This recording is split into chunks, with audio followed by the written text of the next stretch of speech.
Assalomu alaykum qadrli traderlar. Sizlar bilan JS Invest jamoasidan Forex fond va kriptovalyutalarni tahlil qilishda davom etamiz. Demak, bugun 50 to'lqinlar bo'yicha ozgina bozorlarni tahlil qilib ko'ramiz. Demak, boshladik. Forex bilan boshlaymiz. Funt sterling va dollar parasi. Demak, D1 grafikiga o'tamiz. Demak, D1 grafikida men bu parani mana bu Y to'lqiniga borishini taxmin qilyapman. Y to'lqiniga va o'shadan keyin qanaqadir orqaga korreksiya bo'lishi mumkin. Taxminim bo'yicha shunaqa. Demak, agar 1 soatlik time frame ga o'tadigan bo'lsak, 1 soatlik time frame da bizada setup 1-2 setup davom etyapti va hozirda 3-to'lqinga bozori ketishini taxmin qilyapman. Menda bitta покупка bor. Stop loss bezu bitga qo'yib qo'ysa ham bo'ladi. O'sha bozor ancha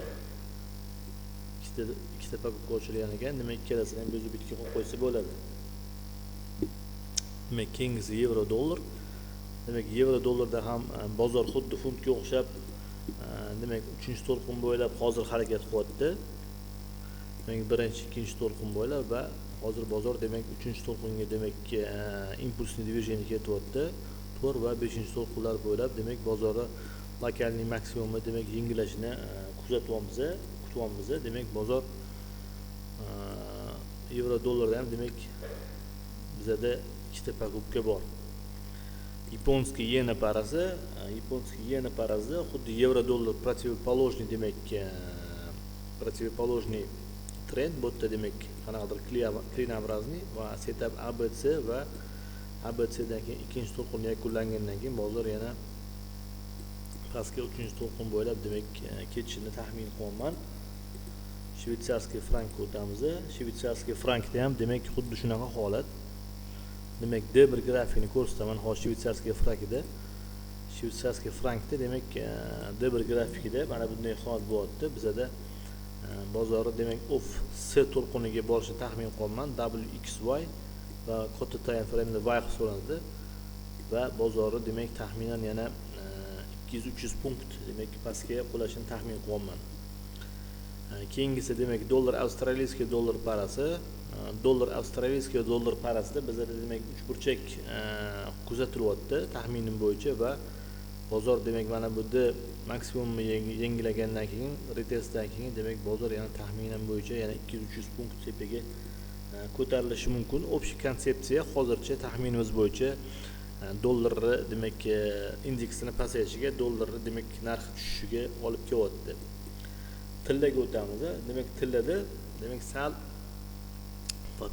подопорочный holat bo'lyapti.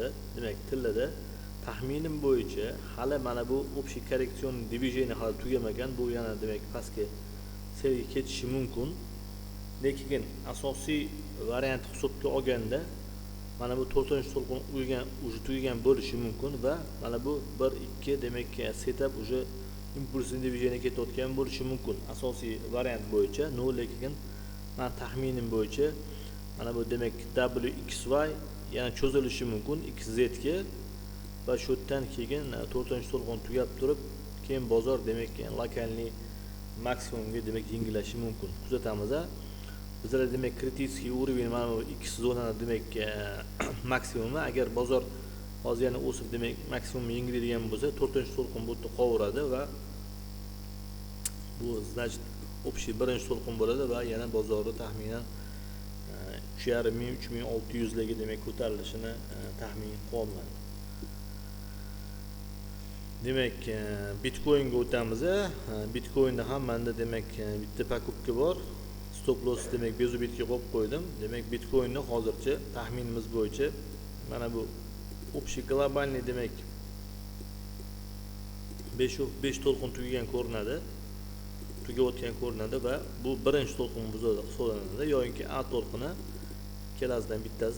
Taxminimiz bo'yicha agar D1 grafikiga o'tadigan bo'lsak, D1 grafikida bizada mana bunday holat bo'lyapti.